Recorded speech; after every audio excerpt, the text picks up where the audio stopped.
Good evening, నేను Vamshi. Welcome to question hour. Iran America మధ్య శాంతి చర్చలు ఫలించడంతో హార్మూజ్ జలసంధి ఎట్టకేలకు తెరుచుకుంది. కానీ హార్మూజ్ జలసంధి నిర్వహణపై ఇరు దేశాల నుంచి భిన్న ప్రకటనలు వినిపిస్తున్నాయి.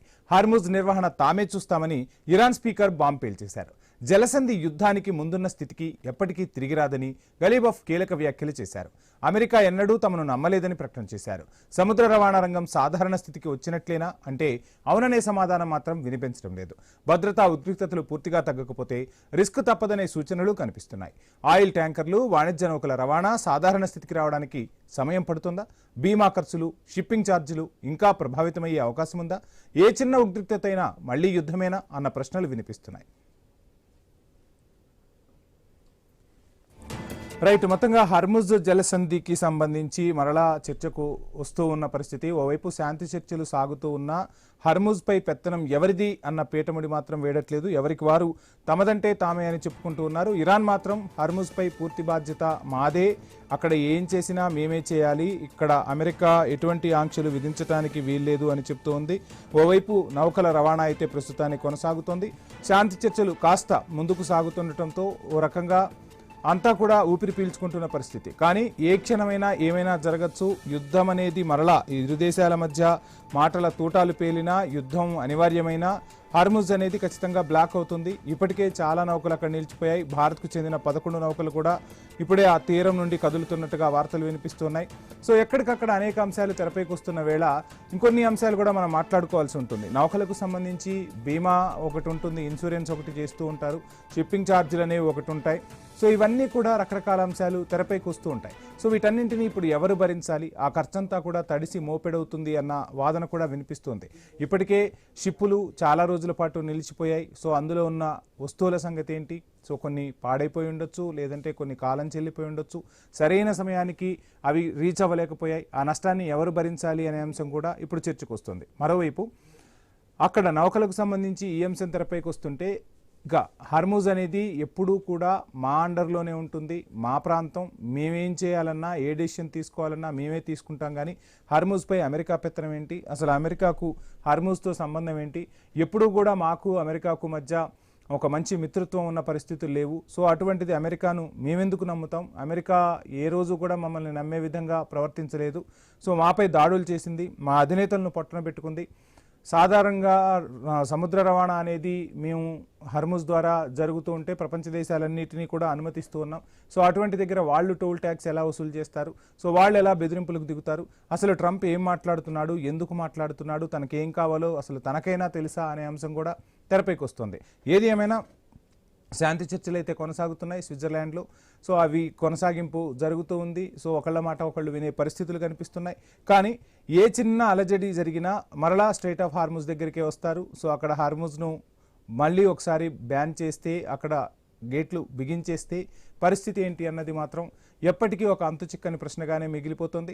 హార్ముజ్ జలసంధి నిర్వహణపై ఎవరికి వాళ్ళు ప్రకటనలు చేసుకుంటున్నారు. అటు అమెరికానేమో సో హార్ముజ్కి సంబంధించి ఏ నౌకను వాళ్ళు ఆపే పరిస్థితులు ఉండవు, ఒకవేళ ఆపినా మా అమెరికా దళాలు రక్షణ కల్పిస్తాయంటూ ఉన్నారు. అటు అమెరికాలోనేమో ట్రంప్కు వ్యతిరేకంగా పెద్ద ఎత్తున నినాదాలు వినబడుతున్నాయి. అటు సెనెట్ ఏమో ఇప్పటికే అమెరికా సైనికులు ఎవరైతే ఉన్నారో వాళ్ళందరినీ కూడా స్వదేశానికి తీసుకురావాలి, ఇప్పటికే ఖర్చు పెట్టింది చాలు, ఇక మనం నష్టపోయింది చాలు, ఈ యుద్ధం వల్ల మనం ఏం సాధించలేదు అని చెప్తున్న పరిస్థితి. ఇవన్నీ కూడా ట్రంప్కు ప్రతిబంధకాలుగా మారుతున్నాయి.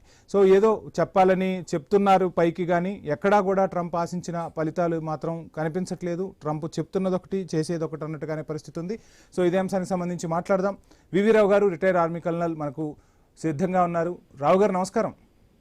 నమస్కారం, చెప్పండి. శాంతి చర్చలు సాగుతున్న స్ట్రైట్ ఆఫ్ హార్ముజ్పై పెత్తనం ఎవరిది అన్న అంశం చుట్టూ కాస్త సందిగ్ధత నెలకొన్న పరిస్థితి. ఇరాన్ ఏమో స్ట్రైట్ ఆఫ్ హార్ముజ్ అనేది మా ప్రాంతం, మాకు సంబంధించింది, ఇందులో అమెరికా పెత్తనాన్ని ఎట్టి పరిస్థితుల్లో సహించబోమని చెప్తున్నారు. ప్రస్తుతం అసలు ఎలా ఉంది సార్, అక్కడ పరిస్థితి ఎలా ఉంది అనుకోవచ్చు? ప్రస్తుతం ఏంటంటే ఇటు యుఎస్ఏ ఇంకా పూర్తిగా లిఫ్ట్ చేయలేదు. 80 to 120 షిప్స్ ట్రావెల్ చేస్తున్నాయని చెప్పి వాళ్ళు కంట్రోల్ చేస్తున్నారు. అయితే ఉపసంహరించుకుంటామని మాత్రమే నడుస్తారు. మాత్రం మధ్యలో ఒక కమ్యూనికేషన్స్ నడుపుతోంది ప్రతి షిప్ తోటి వాడుతున్నారు. చేస్తామని వాళ్ళు చాలా స్పష్టంగా సర్వీస్ ఛార్జ్ కానివ్వండి, ఏది ఏ పర్పస్ వాడినా కానీ ఇరాన్ మాత్రం హార్ముజ్ జలసంధి మొత్తం వ్యవస్థనే మార్చేసింది.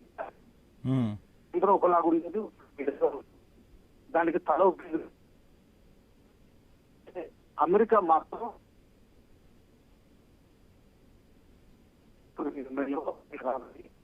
మెల్లమెల్లగా రిలీజ్ చేసి మొదలు పెట్టి వస్తున్నామో హార్ముజ్ జలసంధి దాంట్లో చాలా కీలకమైన టేబుల్ మీద ఆయుధం కింద వాడుకుంటున్నారు. చెప్పండి. వీరరావు గారు, అంటే ఇప్పుడు టేబుల్ మీద ఆ అంశమే తెరపైకి వస్తుంది. ఓవైపేమో శాంతి చర్చలు సాగుతూ ఉన్నాయి, ఎక్కడికక్కడ కాస్త శాంతి చర్చలు కూడా ఫలించినట్టే కనిపిస్తున్నాయి. కానీ హర్ముజ్ పై పెత్తనం మాదే, ఈ విషయంపై అమెరికా మాట్లాడటం సరికాదంటూ కూడా ఇరాన్ చెప్తోంది. సో ప్రపంచ దేశాలేమో ముందు అక్కడున్న నౌకలకు సంబంధించి వాళ్ళు ఇన్సూరెన్స్లు అవ్వచ్చు, వాళ్ళ గూడ్స్కి సంబంధించి అవ్వచ్చు, ఇప్పటికే చాలా నష్టపోయి ఉన్నాం. ఇక మరలా ఇటువంటి సందిగ్ధత నెలకొంటే సో హర్ముజ్ నుంచి ఏ నౌక రావాలన్నా కానీ ఇక అసలు ఆ నౌకాయానం అనేది ఒక సంక్లిష్టంగా వ్యయ ప్రయాసాలతో కూడుకున్న అంశంగా మారే అవకాశాలు కనిపిస్తున్నాయి. సో ఏంటి, ఏ డెసిషన్ తీసుకోబోతున్నాయి అనుకోవచ్చు ఇరాన్ అండ్ అమెరికా?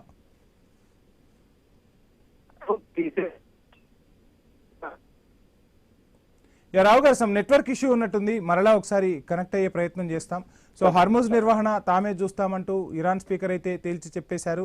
సో అమెరికాకు ఎక్కడా కూడా ఈ అంశంలో కలగజేసుకోవాల్సిన అవసరం లేదు. స్ట్రైట్ ఆఫ్ హర్ముజ్ను ఏ విధంగా మెయింటైన్ చేయాలి, ఏం చేయాలి అనేది మాకు తెలుసు అంటూ క్లియర్ కట్గా ఇరాన్ అయితే చెప్తోంది. ఇరాన్ మొదటి నుంచి కూడా యుద్ధం మొదటి నుంచి కూడా తన వైఖరి ఏంటి, తను ఏం కావాలనుకుంటోంది, తన లక్ష్యం ఏంటి అనేది సుస్పష్టంగా చెప్తున్న పరిస్థితి. ఇక్కడ క్లారిటీ మిస్ అవుతున్నది అమెరికానే. మరోవైపు ఇజ్రాయెల్కి సంబంధించి అటు ఇజ్రాయెల్ను ఒప్పించే ప్రయత్నం అమెరికా చేయాల్సి ఉంది. అసలు ఏం జరుగుతుంది, వాళ్ళిద్దరి మధ్య ఎటువంటి చర్చలు జరుగుతున్నాయి, ఇక్కడ ఇరాన్ అమెరికా మాట్లాడుకుంటున్నారు కానీ ఇజ్రాయెల్ వీటన్నింటికి ఓకే చెప్తుందా? ఇజ్రాయెల్ను ఒప్పించే ప్రయత్నం ట్రంప్ చేయబోతున్నారా మరలా? లేదంటే ఇజ్రాయెల్ ఇరాన్పై దాడి చేస్తే ఇరాన్ మరలా స్ట్రైట్ ఆఫ్ హర్ముజ్ దగ్గరికి వచ్చే ఆగుతుంది. అదొక సంజీవని ఇరాన్కు. సో అక్కడి నుంచే మొత్తంగా యుద్ధాన్ని తన ఆధీనంలోకి, తన కంట్రోల్లోకి తీసుకొచ్చుకుంటున్న పరిస్థితి కనిపిస్తుంది. సో మరొకసారి కూడా ఆ విధమైన పరిస్థితులే తలెత్తితే అటు ఇజ్రాయిల్ కానీ ఇటు అమెరికా కానీ ఎవరు ఏమాత్రం దుందుడుకు చర్యలకు పాల్పడినా హర్ముజ్ జలసంధి దగ్గరకు వచ్చి ఇరాన్ ఆగుతుంది. సో అక్కడే బంధిస్తుంది. యుద్ధం కంటిన్యూ అవ్వాలి అంటే ఖచ్చితంగా హర్ముజ్ దగ్గర ఆపేస్తే ప్రపంచ దేశాలన్నీ కూడా అప్పుడు ఇజ్రాయిల్ అమెరికా వైపు చూస్తున్నాయి. సో ఈ యుద్ధాన్ని ఆపండి అని చెప్తున్నారు. ఇక సొంత దేశంలో అటు ట్రంప్ అయితే చాలా గడ్డు పరిస్థితులు ఎదుర్కొంటున్న పరిస్థితి. ఇక్కడ సెనెట్ నుంచి కీలక ఆదేశాలు వచ్చాయి. ₹1 కూడా ఇప్పుడు అమెరికా సంబంధించి అటు యుద్ధానికి ఖర్చు చేసే పరిస్థితి లేదు. సో వాళ్ళ ఆమోదం కావాల్సి ఉంటుంది, వాళ్ళు ఆమోదించే పరిస్థితుల్లో కూడా లేరు. కాబట్టి ట్రంప్ ఇప్పుడు దొరికిన ర్యాంప్ను యూజ్ చేసుకుని యుద్ధం నుంచి బయటికి వచ్చేయాలని చూస్తూ ఉన్నారు. సో అక్కడ ఎలక్షన్స్ రాబోతున్నాయి దిగువ సభకు సంబంధించి. సో అక్కడ ఎలక్షన్స్లో ఒకవేళ విజయం సాధించకపోతే కీలక బిల్లులను పాస్ చేసుకోవడంలో ట్రంప్ సర్కార్కు ఇబ్బందులు తలెత్తుతాయి. కాబట్టి ఖచ్చితంగా ఇప్పుడు ఈ యుద్ధం నుంచి బయటపడటమే ట్రంప్ ముందున్న కర్తవ్యం. సో దానికి సంబంధించి ఇరాన్ ఏం చెప్పినా ఇప్పుడు తలూపాల్సిన పరిస్థితి అమెరికాకు వచ్చిందా అంటే ఆ విధమైన పరిస్థితులే కనిపిస్తున్నాయి. ఇప్పుడు ఇరాన్ చాలా నష్టపోయినా ఒక రకంగా నైతిక విజయం సాధించింది అంటే ఎస్ సాధించిందనే చెప్పాల్సి ఉంటుంది.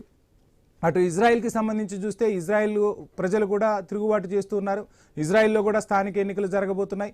ఆ స్థానిక ఎన్నికల్లో ఇప్పటికే ఈ కీలక అంశంగా యుద్ధాన్ని చూస్తూ ఉన్నారు. యుద్ధంలో ఒకవేళ విజయం సాధించినా, ఈ యుద్ధం నుంచి విరమించుకున్నా ఇప్పటికే అక్కడి ప్రజలు ఇరానే నైతికంగా విజయం సాధించింది అనేది వాళ్ళ మనసులోకి చొచ్చుకుపోయింది. ఇక నెతన్యాహు సర్కార్కు ఇది ఒక పెద్ద గుదిబండగా మారిన పరిస్థితి. సో అందుకోసమే ఆయన లెబనాన్పై తరచూ దాడులు చేస్తూ ఉన్నారు, రెచ్చగొట్టే ప్రయత్నాలు చేస్తూ ఉన్నారు. యుద్ధం కంటిన్యూ అవుతుంది. ఎన్నికల్లో బయటపడటం కోసం ఆయన యుద్ధాన్ని వాడుతున్నారా అంటే ఆ విధమైన ఆన్సర్ కూడా వస్తుంది. అటు అమెరికా అధ్యక్షుడు మాత్రం ఇజ్రాయెల్ ప్రధాని బెంజమిన్ నెతన్యాహుతో మాట్లాడుతూ ఉన్నారు. సో ఇది యుద్ధం ముగించండి, అనవసరంగా దాడులు చేయొద్దు, దాడులు చేసి యుద్ధాన్ని పెంచుకోవద్దు, ఇక చాలు నష్టపోయింది. సో ఇక యురేనియానికి సంబంధించి ఏ విధమైన మార్పు రావాలనుకున్నాం ఆ మార్పు వచ్చేస్తుంది. వాళ్ళు మనకు ఆ నిల్వలను అప్పచెప్పే ప్రయత్నం చేస్తూ ఉన్నారు. అదేవిధంగా అగ్రనాయకత్వాన్ని కూడా తుడిచిపెడదామనుకున్నాం, తుడిచిపెట్టేశాం.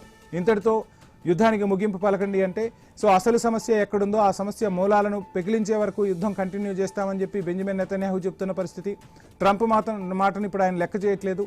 ఇక్కడ ఇరాన్, ఇజ్రాయెల్, అమెరికా మధ్య యుద్ధం ఓ రకంగా చెప్పాలంటే ఇది ఇరాన్కు ఇజ్రాయెల్కు సంబంధించిన యుద్ధం. అమెరికా మధ్యలో అటాచ్ అయిపోయింది ఇజ్రాయెల్కు సపోర్ట్ చేస్తూ. కానీ అమెరికా ఇరాన్ యుద్ధం లాగే ప్రపంచ దేశాలన్నీ కూడా చూశాయి. ఇప్పుడు ఇజ్రాయెల్ మాత్రం యుద్ధం నుంచి వెనక్కి వచ్చే పరిస్థితులు కనిపించట్లేదు. తను చేయాలనుకున్న యుద్ధం చేస్తూనే ఉంది. తన లక్ష్యాన్ని నెరవేర్చుకోవాలన్న దిశగానే అడుగులు వేస్తోంది. రకరకాల అంశాలు, ఈ అంశాలన్నీ తెరపైకి వస్తూనే ఉన్నాయి. రోజు రోజుకు వార్కు సంబంధించి కొంత గుడ్ న్యూస్ వింటున్నా ప్రపంచంలో ప్రతి ఒక్కరికి కూడా ఒక భయం అయితే వెంటాడుతుంది. ఎప్పుడు ఏ క్షణాన ఏం జరుగుతుందో, మరలా హర్ముజ్ జలసంధిని మూసివేస్తారేమో అని. కొద్దిసేపటి క్రితం చూస్తే అటు క్రూడ్ ఆయిల్ ధరలు కూడా భారీగా తగ్గిన పరిస్థితి. రైట్, ఇదే అంశం గురించి మాట్లాడదాం. మస్తాన్ రావు గారు మనకు జూమ్లో సిద్ధంగా ఉన్నారు. మస్తాన్ రావు గారు నమస్కారం. ఏంటి సార్, మొత్తంగా శాంతి చర్చలు ఫలిస్తున్నట్టే కనిపించిన అక్కడ స్ట్రైట్ ఆఫ్ హర్ముజ్ దగ్గర అసలు అమెరికా ఏమీ మాట్లాడకుండా ఉంటే బాగుండు అని చెప్పి ప్రపంచ దేశాలన్నీ కూడా అనుకుంటున్నాయి. కానీ అమెరికా మాట్లాడుతుంది, హర్ముజ్ గురించే మాట్లాడుతుంది. మా పెత్తనం ఉంటుంది, మేము ఏం చేయాలనుకున్నా అక్కడి నుంచే చేస్తాం. ఒకవేళ మరలా మీరు ఏమైనా దుందుడుకు చర్యలకు పాల్పడితే అక్కడే మేము మా సైన్యంతో తిప్పికొడతామని చెప్తున్న పరిస్థితి. అసలు ఏంటి స్ట్రైట్ ఆఫ్ హర్ముజ్ ఇంకా క్రూషియల్గానే ఉందా పరిస్థితి? అక్కడ ఇప్పటికే చాలా నౌకలు ఆగిపోయి ఉన్నాయి. భారత్కు సంబంధించి భారతీయ జెండాలతో ఉన్న నౌకలు ఒక 11 నౌకలు కాస్త ఆ ప్లేస్ నుంచి మూవ్ అయినట్టుగా కూడా మనకు తాజా అప్డేట్స్. ఎలా చూస్తున్నారు, ఏం చెప్పదలుచుకున్నారు? గుడ్ ఆఫ్టర్నూన్ అండి ఐ న్యూస్ ప్రేక్షకులకు, అదేవిధంగా మీకు. ఇప్పుడు హార్ముజ్కు సంబంధించి మనం చూస్తే ఏంటంటే మొదటి నుంచి కూడా యాక్చువల్గా యుద్ధం ప్రారంభానికి ముందేమో ఇరాన్ అణుబాంబు తయారు చేస్తుంది, ఆ అణు నిరాయుధీకరణను ఒప్పందాన్ని ఉల్లంఘిస్తుంది, కాబట్టి దాన్ని అదుపు చేయటానికి మేము యుద్ధానికి వెళ్తున్నాం అనేది చెప్పారు. సో యుద్ధం ప్రారంభమైన తర్వాత వాళ్ళకి ప్రధానంగా ఇరాన్ చేతిలో ఆయుధం ఏంటంటే వాళ్ళు ఈ దాడులను తిప్పికొడతాం, అమెరికా స్థావరాల మీద దాడులు చేయడంతో పాటు ఏదైతే ప్రపంచ దేశాలన్నిటికీ కూడా ప్రధాన రవాణా మార్గంగా ఉన్న స్ట్రైట్ ఆఫ్ హార్ముజ్ ని అది మూసివేయటం. ఆ మూసివేయటంతో ప్రపంచంలోని దాదాపు అటు యూరోపియన్ దేశాలు కానీ ఏషియన్ కంట్రీస్ కానీ అన్నీ కూడా చాలా పెద్ద ఇబ్బందులో పడిపోయాయి. వాళ్ళ దేశాల్లో ఆర్థిక మాంద్యం కావచ్చు, ఆర్థిక సంక్షోభం కావచ్చు, లేదంటే చమురు ఉత్పత్తులకు సంబంధించి అటు ఫెర్టిలైజర్స్ కానీ ఇవన్నీ కూడా ఇబ్బందులో పడటం, తర్వాత ద్రవ్యోల్బణం పెరిగిపోవటం, సో రేట్లు పెరిగిపోవటం, ఇవన్నీ కూడా ఉన్న పరిస్థితి. సో ఇరాన్ కూడా అర్థం చేసుకుంది ఏంటి అంటే వీళ్ళని బెదిరించాలంటే ఈ స్ట్రైట్ ఆఫ్ హార్ముజ్ అనేది ఒక ప్రధాన ఆయుధం నా దగ్గర ఉందనేది ప్రపంచానికి చాటి చెప్పింది. సో దాని మీద అదుపు అంటే అమెరికా అధ్యక్షుడు ట్రంప్ కానీ నెతన్యాహు కానీ ఏమనుకున్నారంటే ఓ 10 రోజుల్లో ఆయుధుల్లా ఖమేనీని చంపేయడం ద్వారా మొదటి రోజే వాళ్ళు లొంగిపోతారు, వాళ్ళ ప్రజలు కూడా వాళ్ళ మీద తిరుగుబాటు చేస్తారని ఆశించారు. అవేం జరగలేదు. సో స్ట్రైట్ ఆఫ్ హార్ముజ్ అనేది ఇరాన్కి పెద్ద ఆయుధంగా మారింది. అది వాళ్ళు ఎప్పుడైతే గమనించారో దాని దగ్గర సీమైన్స్ పెట్టడం కానీ ఇంకా అనేక రకాల మేము స్ట్రైట్ ఆఫ్ హార్ముజ్ కనుక ఎవరన్నా మేము మా నిబంధనలను ఉల్లంఘిస్తే కనుక మేము ఏం చర్యలు తీసుకుంటాం, వాటిని పేల్చేస్తాం అనే దానికి వాళ్ళ దగ్గర ఏదైతే శక్తి సామర్థ్యాలు ఉన్నాయో అదంతా ప్రదర్శించారు. దాంతో అన్ని దేశాలు కూడా అంగీకరించాల్సిన పరిస్థితి వచ్చేసింది అక్కడ. సో ఇప్పుడు గతంలో కూడా దాన్ని ఏమీ చేయలేక ట్రంప్ వాళ్ళ పోర్టులన్నీ దిగ్బంధించిన పరిస్థితి.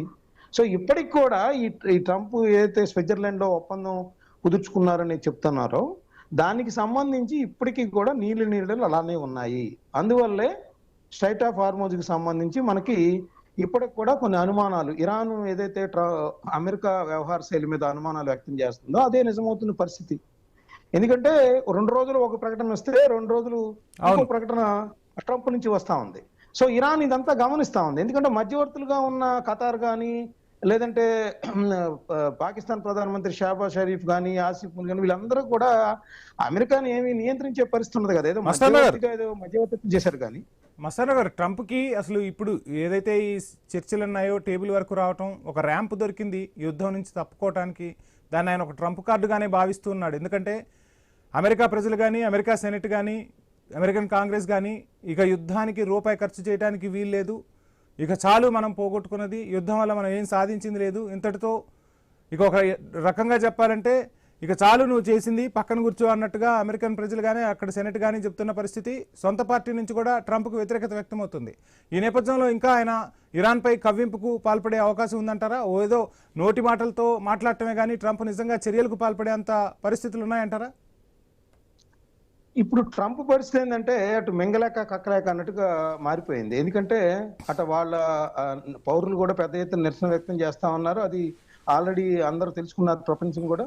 రెండోది నాటో దేశాలు కలిసి రావట్లేదు. వాళ్ళ ప్రతినిధుల సభ కూడా ఆయన అధికారులు కత్తిరివేసి పనిచేసింది. ఇంకోవైపు ఏంటంటే ఇంటర్నల్ గా నెతన్యాహుతో అతనికి ఎలాంటి సంబంధాలు ఉన్నా బహిరంగంగా మాత్రం అమెరికాకి ఇరాన్కి ఒప్పందం కానీ నాకేమీ ఒప్పందం కాదనేది నెతన్యాహు పదే పదే ప్రకటిస్తా ఉన్నారు. ఏదైతే ఇరాన్ కోరుతా ఉందో లెబనాన్ మీద దాడులను అరికట్టాలి, నిలిపివేయాలి ఇజ్రాయెల్ అంటుందో అది ఎక్కడా జరగట్లేదు అమలు. సో అందువల్లే ఇరాన్ మొదటి నుంచి కూడా దీన్ని మొదట్లోనేమో ఇజ్రాయెల్కి సంబంధించి కూడా ఒప్పందం కుదుర్చుకోవాలి అబ్రహం అకెట్స్ అని రకరకాలుగా తీసుకొచ్చారు. ఈ రోజు చూస్తేనేమో మాకు అమెరికాతో సంబంధం లేదని నెతన్యాహు ప్రకటిస్తా ఉన్నారు. సో ఇదే ప్రతిష్టంభన కారణం. ఆ రోజు వాళ్ళు వాకౌట్ చేసిన ఒప్పందం, శాంతి ఒప్పందం సందర్భంగా చర్చల్లో ఇరాన్ స్పీకర్ కానీ లేదా అరాక్చి కానీ వాళ్ళ మంత్రి, సో వాళ్ళు వాకౌట్ చేసినా కూడా ప్రతిష్టంభన ఏర్పడటానికి కారణం ఇదే. ఇప్పుడు ఏంటంటే కొద్దిగా ఊపిరి పీల్చుకుంటా ఉన్నాయి. ఎందుకంటే చమురు బ్యారెల్ రేట్స్ ఆ ఇంటర్నేషనల్ లెవెల్లో తగ్గటం కానీ, అదేవిధంగా ఇంకా కొన్ని షిప్పులు ఏవైతే అక్కడి నుంచి మూవ్ అవుతున్న పరిస్థితి కానీ అన్నీ కూడా సానుకూలం అవుతున్నప్పుడు ఇప్పుడు ఏదైతే 60 రోజుల గడువు ఆల్రెడీ ప్రారంభమైంది, ఆ 60 రోజుల కౌంట్ డౌన్ ప్రారంభమైంది.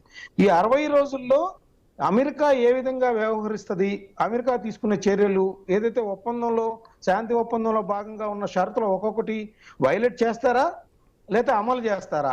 అమలు చేయండి వాళ్ళ నిధులు విడుదల చేయటం కానీ, అమెరికా స్థావరాలను వెత్తేయటం కానీ, స్ట్రైట్ ఆఫ్ హార్మూజ్ మీద ఇరాన్ ఆధిపత్యాన్ని కొనసాగించేలాగా చూడటం కానీ ఇవన్నీ కూడా షరతుల్లో ఉన్నాయి. ఈ షరతులు ఎక్కడా కూడా 2 రోజులు అమలు అవుతుంటే మూడో రోజేమో ట్రంప్ నుంచి దానికి వ్యతిరేకమైన ప్రకటనలు, నెతన్యాహు ఏమో నాకు సంబంధం లేదంటాం. ఇవన్నీ కూడా ఈ ఒప్పందం మీద నీళ్ళు కమ్ముకుంటా ఉన్న పరిస్థితి. అందుకని ఏదైనా 60 రోజుల పాటు మాత్రం కొద్దిగా అటు ఇటు అయినా ఈ ఒప్పందం అలా జరుగుతుంది. తర్వాత 60వ రోజుకి మొత్తం సమీక్షించుకున్న తర్వాత ఇరాన్ అమెరికా ఏ విధంగా ఈ ఒప్పందానికి అనుకూలంగా ఉందనే దాని మీద మాత్రమే ముందుకు వెళ్తుంది కానీ లేకపోతే ఖచ్చితంగా మళ్ళీ ఉద్రిక్తతలు కొనసాగే పరిస్థితులు అయితే కనిపిస్తా ఉన్నాయి. మస్తాన్ రావు గారు, మీరు చెప్తున్నట్టుగా ఉద్రిక్తతలు అయితే ఖచ్చితంగా అటు ఇజ్రాయెల్ అయితే ఎక్కడ వెనక్కు తగ్గే పరిస్థితి లేదు. ఎందుకంటే అక్కడ నెతన్యాహు ఎన్నికలు ఎదుర్కోవాలి. ఆ ఎన్నికల్లో ఆయనకున్న కీలక అంశం అంటే ఇదే. కానీ ఇజ్రాయెల్ ప్రజలు కూడా ఒక క్లారిటీకి వచ్చేశారు. అనవసరంగా ఈ అమెరికాను నమ్ముకున్నాడు, అమెరికానేమో మధ్యలో వదిలేసిపోతుంది, ఇరానే నైతికంగా విజయం సాధించింది. ఇక వాళ్ళు అంటే ఒక నాయకుడిని కోల్పోయినా, నాయకత్వాన్ని కోల్పోయినా నాయకులను తయారు చేసుకోగలిగారు. గట్టి పోరాటం ఇచ్చింది ఇరాన్ యుద్ధం మొత్తంలో కూడా. ఓ రకంగా చెప్పాలంటే నైతిక విజయం సాధించినట్టే. అమెరికా లాంటి దేశం కూడా ఇరాన్ ఏం చెప్తే దానికి తలవపాల్సిన పరిస్థితి. మొన్నటి వరకు ఎన్నో చెప్పిన ట్రంప్, ఒరే బాబు నన్ను వదిలేయండి రా, మీకు ఏం కావాలో ఇస్తాను అన్న పరిస్థితికి ట్రంప్ను తీసుకొచ్చి గట్టి పోరాటమే చేసింది. అటు గల్ఫ్ దేశాలు కూడా కోలుకోలేని దెబ్బతిన్నాయి. సో మొత్తంగా ఇజ్రాయెల్ ప్రజలు ఇప్పుడు నెతన్యాహుపై కారాలు మిరియాలు నూరుతున్నారు.